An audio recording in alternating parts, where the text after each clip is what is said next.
Hi folks, and welcome back to Meaningful Money.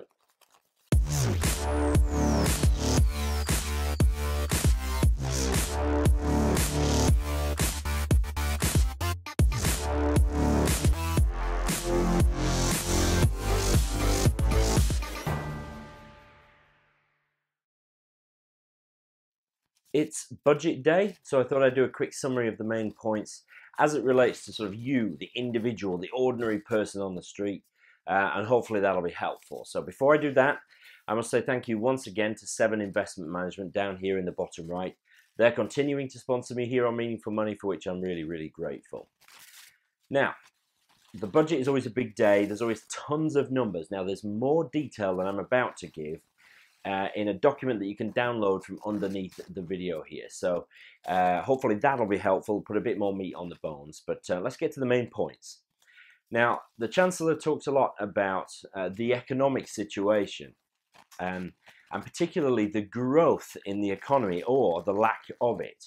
Now, the Office for Budget Responsibility have revised their projections for how much the economy will grow this year downwards. In fact, they haven't just revised them downwards, they've halved them, which is a big deal.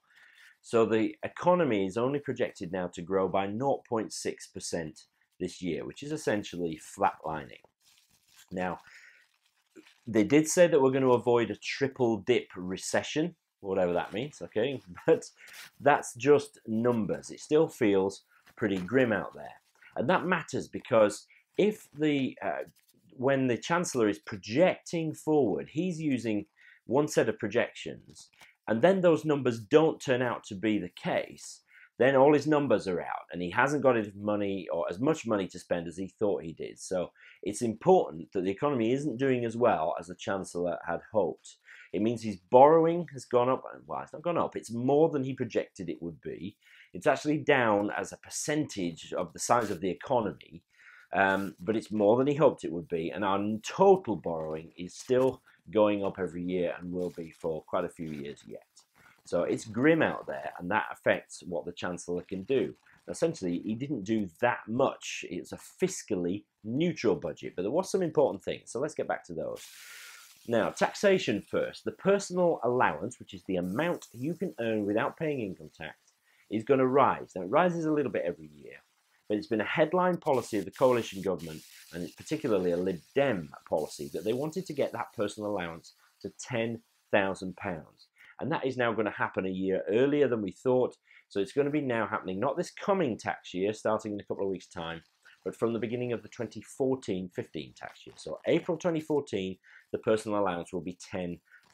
Now, there's also going to be a childcare subsidy. So if you're working and you've got kids in childcare, you're going to get some tax relief on that, which means it's 20% of the first £6,000 per child, which in real money means 1,200 quid a year in tax credit to help pay for childcare.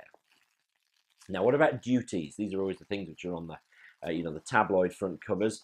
Well, the amount of tax or duty we pay on fuel was due to go up in September. That rise has been scrapped, so it's going to stay the same. The projected rise on beer duty has been scrapped, and in fact, he's reduced it by a penny. So that's a good populist move. Make everybody's pint of beer a penny cheaper as of this coming Sunday. Wine, spirits and cider, though, they're going up as usual, as are cigarettes, which continue to go up by inflation, plus 5%. Pretty punitive. The idea, of course, is that it disincentivizes smoking. Now, the Chancellor announced something called the Help to Buy scheme, which is really important. It's two measures designed to get the housing market moving. Now, one of the things they're going to do is what are called shared equity loans. And if you want to buy a new house, a brand new house, and if you can find a 5% deposit for that house, the government will lend you a further 20% of the asking price of that house. And they'll do so interest-free for 5 years. So that's quite a big deal, really. So you can get a 20% deposit, as long as you can find 5% on top of that, and you can get an interest-free loan for that 20% deposit from the government for 5 years. That starts, I believe, in 2014. I'm not quite sure about that. But, that's designed to get people buying houses. The other thing he's doing as part of the Help to Buy scheme is guaranteeing mortgages, providing guarantees to banks, essentially underwriting mortgages in order to get the banks lending mortgages more freely. So that's also good news. That definitely starts in 2014 and will last for 3 years. Doubtless it'll be sort of renewed in some form after that.